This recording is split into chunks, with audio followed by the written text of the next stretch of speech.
따라합시다. 오직 예수님. 하나님은 변화와 기적을 주십니다. 믿으시면 아멘. 아멘. 오늘도 믿음으로 주 앞에 나와 신령과 진정으로 예배 드리시는 여러분 모두에게 우리 주 예수 그리스도의 은혜와 평강이 넘치시기를 주의 이름으로 축원합니다.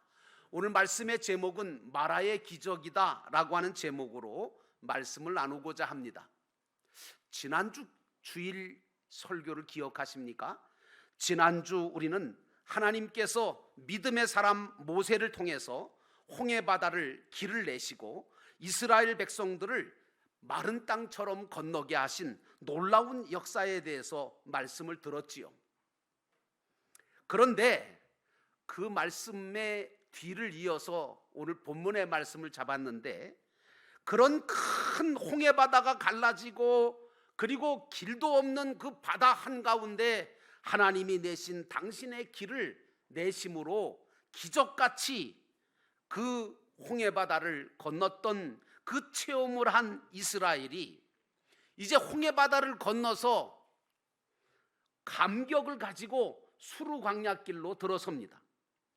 이 광야길이라고 하는 거 여러분들이 상상이 되실지 모르겠는데, 성지순례를 같이 갔던 우리 성도님들이 광야 체험을 한 적이 있어요. 잠깐 내려서 버스에서 내려서 한 5분 걸었는데 죽겠더라고요. 이 수르 광야길로 들어섰는데 사흘길을 걸어갑니다. 그런데 문제가 뭐냐? 마실 물이 없는 거예요. 여러분, 물이 없다고 하면 이건 심각한 문제 아닙니까? 마실 물이 없어요. 그러니까 백성들이 걱정이 솔솔 되는 거예요. 낙심이 되기 시작을 하는 거예요. 그런데 때마침 한 동네가 나타납니다. 그 동네가 마라라고 하는 동네인데, 그 동네를 찾아서 우물을 발견하고 그 우물에 물이 있음을 보고 기쁨으로 그 물을 마시려고 했지만, 그러나 그 우물물은 너무나 써서 입에 갖다 대지도 못하고 마시지도 못하게 되었습니다.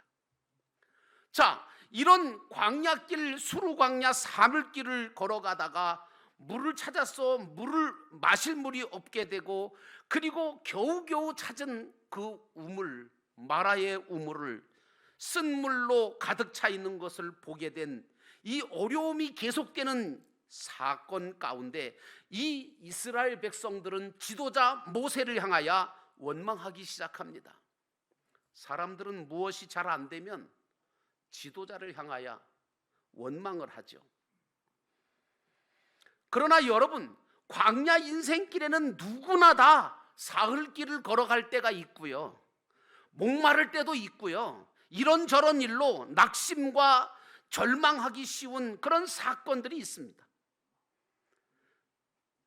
그러나 이럴 때에 우리는 믿지 않는 자들과 구별되어야 되는데, 이럴 때에도 이런 곳으로 인도하신 하나님의 뜻을 우리는 발견해야 돼요. 이런 사건을 허락하시는 하나님의 뜻이 무엇인지를, 그 뜻이 계심을 분명하게 믿고 하나님을 바라보고 기도하면서, 그리고 힘드시지만 인내하면서 하나님이 주시는 말씀으로 쓰디쓴 마라와 그 우물을 단물로 변화시키는 기적까지 경험할 수 있는 여러분 되시기를 주의 이름으로 축원합니다. 오늘 본문의 말씀으로 돌아가서 첫 번째로 모세는 여호와 앞에 부르짖었습니다.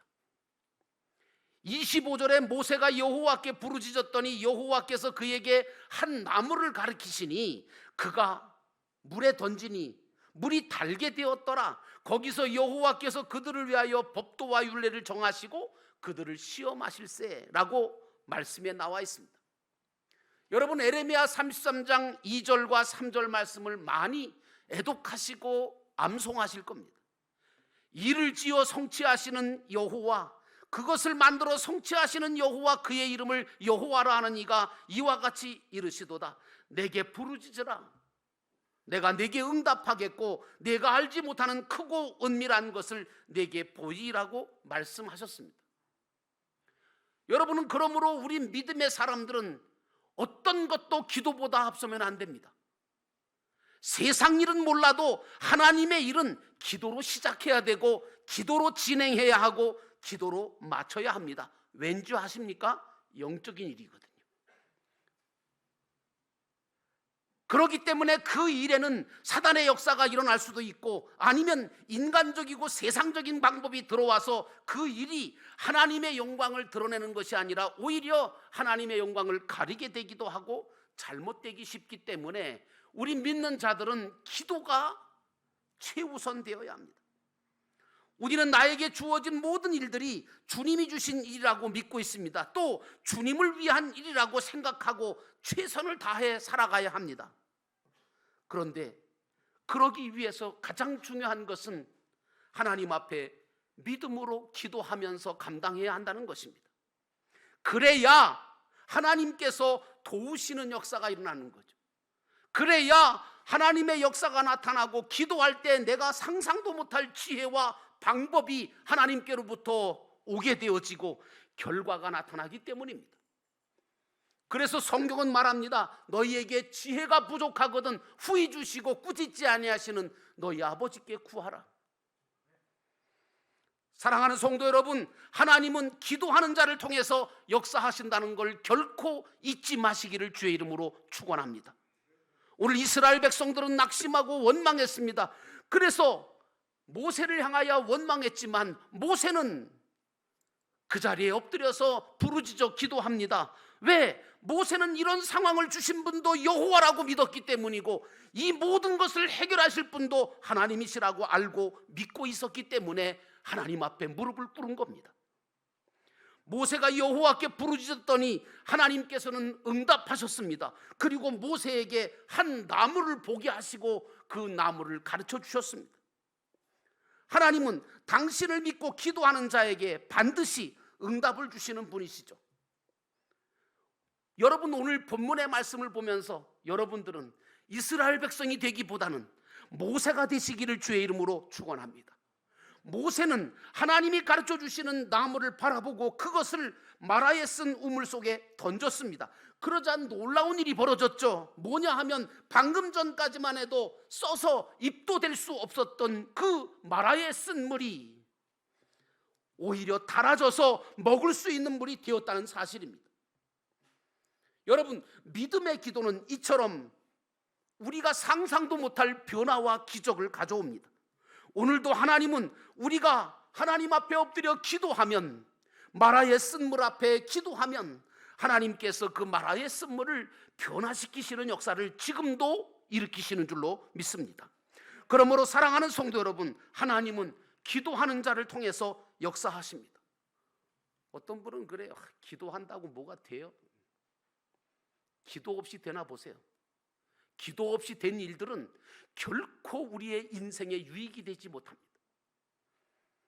오늘 하나님이 모세에게 보여주시고 마라의 우물을 던져진 그 나뭇가지가 무엇입니까? 바로 예수 그리스도가 지신 십자가를 상징하는 것입니다. 우리가 모세처럼 기도하고 예수의 이름을 부르며 믿음으로 모든 일을 행할 때 하나님은 구원의 역사를 일으키실 뿐만 아니라 거기에 변화와 기적을 일으키시는 줄로 믿습니다.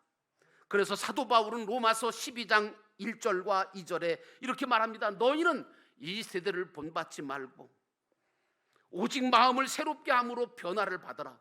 그리고 하나님의 선하시고 기뻐하시고 온전한 뜻이 무엇인지를 분별하도록 하라고 말하고 있습니다. 우리가 무엇을 하든지 그 모든 일들 가운데는 주님의 뜻이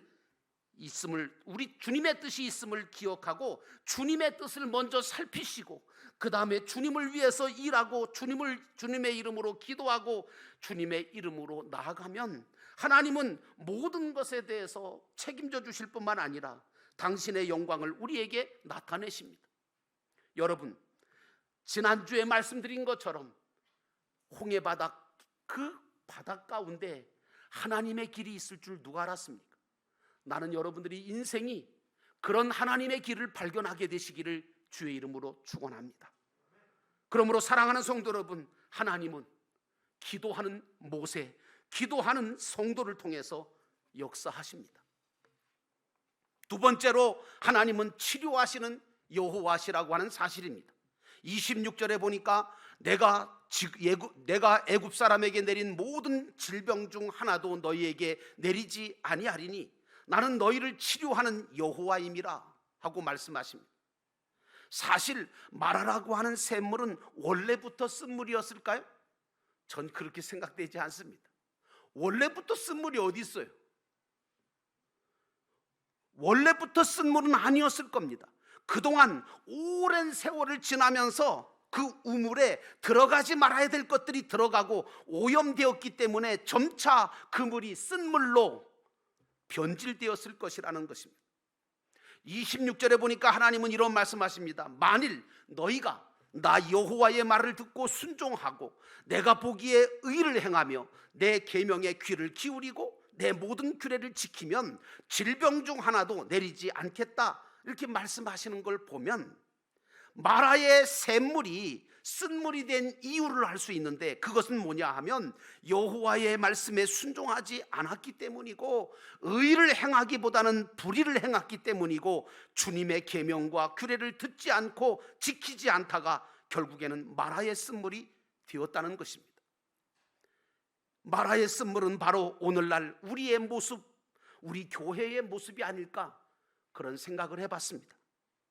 그러나 사랑하는 성도 여러분, 하나님은 저와 여러분을 치료하시는 하나님이신 줄로 믿습니다. 오늘 우리 교회가 마라의 쓴물처럼 변질되어서 목마른 영혼들에게 생수를 공급하기는커녕 오히려 쓴맛을 느끼게 하는 그런 잘못되고 연약한 교회의 모습, 성도의 모습을 보이고 있지 않습니까? 그러므로 오늘 우리는 회개하고 기도해야 합니다. 주여, 썩고 오염되고 변질된 마라와 같은 내 심령과 내 가정과 내 교회를 다시금 살리시고 회복시켜 주옵소서. 나는 여러분에게 이 기도가 있기를 주의 이름으로 축원합니다. 오늘 하나님은 기도하던 모세에게 한 나무를 지시하셨습니다. 그 나무는 생명나무요, 십자가에 달리신 예수 그리스도를 상징하는 나무입니다. 하나님은 마라의 쓴물 같은 우리의 인생을 어떻게 변화시켜 주셨는가를 우리가 알아야 합니다. 예수 그리스도를 믿게 하심으로 이 마라의 쓴물 같은 쓴물밖에는 나지 않던 나를 변화시켜 주셨습니다. 그래서 이제는 내 안에서 예수 그리스도의 새 생명이 움트게 되어지고 영혼을 살릴 수 있는 거룩하고 영광스러운 일에 여러분과 제가 사용되어지시는 그런 은혜를 받게 됐다는 사실입니다. 그러므로 사랑하는 성도 여러분, 하나님은 저와 여러분을 치료하시고 회복시키시는 분이십니다. 오늘 하나님의 백성들은 마라에서 정말 머무를 사람들이 아니지 않습니까? 여러분, 이스라엘 백성들이 마라의 샘물에서 머무릅니까? 아니요. 그들은 마라의 샘물을 통과해서 지나갈 사람들입니다. 그런데 어떻게 통과하느냐가 중요한 거죠. 다시 말하면 원망하고 절망하면서 통과할 거냐, 예수의 이름으로 그 쓴물을 단물로 바꾸면서 통과할 것이냐, 나는 여러분들이 후자가 되기를 주의 이름으로 축원합니다. 광야 같은 이 세상을 살아갈 때 마라와 같은 세상과 영혼들에게 생명나무 가지를 던져서 쓴 마라를 달게 만들면서 전진해가는 믿음의 사람이 되어야 되지 않겠습니까? 믿지 않던 가정에 한 여인이 시집을 가서 마라와 같은 그 쓴물이 나는 그 집안을 단물이 나는 복음의 센터로 만드는 역사가 일어나지 않습니까? 원문에 한 나무를 던졌다 하는 이것은 생명나무 가지인 예수 그리스도를 전했다는 말입니다. 오늘 우리는 마라와 같은 사람을 만나거나 마라와 같은 사건이나 환경을 만날지라도 진리의 말씀, 생명의 말씀이신 예수 그리스도를 그 속에 던져서 놀라운 하나님의 계획과 역사하심을 통하여 변화시키고 그 모든 것을 통하여 아름다운 하나님의 역사를 증거하는 사람들이 되어야 될 줄로 믿습니다. 사랑하는 성도 여러분, 하나님은 저와 여러분을 치료하시는 분이십니다. 마지막으로 하나님은 이스라엘을 엘림에 이르게 하셨습니다. 27절에 보니까 그들이 엘림에 이르니 거기서 물샘 12과 종려나무 70그루가 있는지라 거기서 그들이 그 물 곁에서 장막을 치니라. 엘림은 사막 가운데 오아시스 같은 곳이죠. 하나님이 주시는 말씀대로 방편대로 행하면서 쓴물인 마라를 단물로 바꾸면서 전진했던 이스라엘 백성들의 종착역은 엘림이었습니다.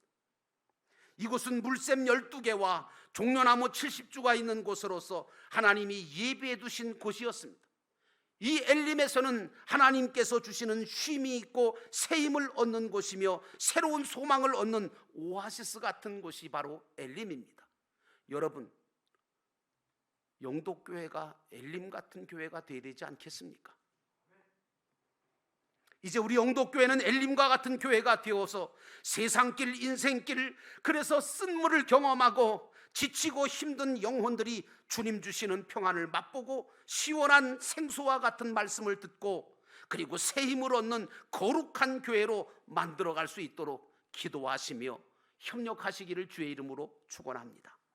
원망과 불평이 가득 찼던 쓰디쓴 괴롭다 할 수밖에 없는 그 마라와 같은 이 세상 속에서 이 영도교회는 엘림과 같이 안식처가 되어야 합니다.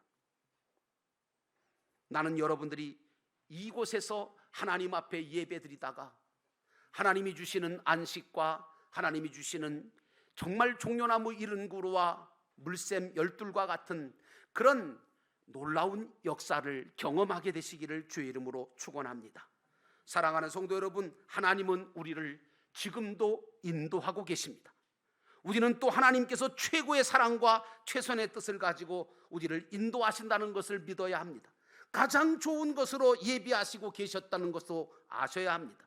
그러므로 말씀을 순종하면서 광야 인생길을 하루하루 한 걸음 한 걸음 주와 함께 걸어가시기를 바랍니다.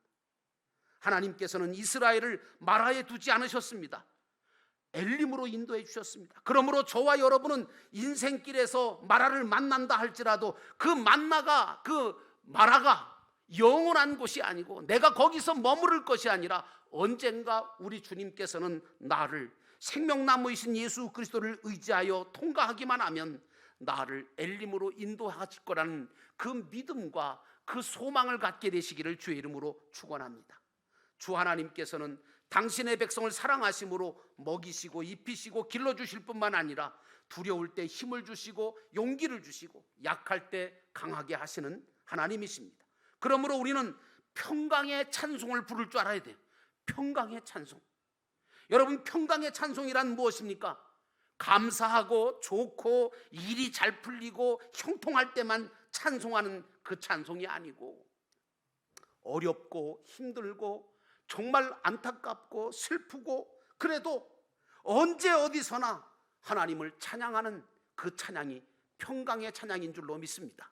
이 평강의 찬양을 부르다 보면 여러분들은 쓰디쓴 마라의 샘물도 다 건너가고 언젠가 우리 주님께서 인도하시는 엘림에 도착하게 되시라고 저는 믿습니다.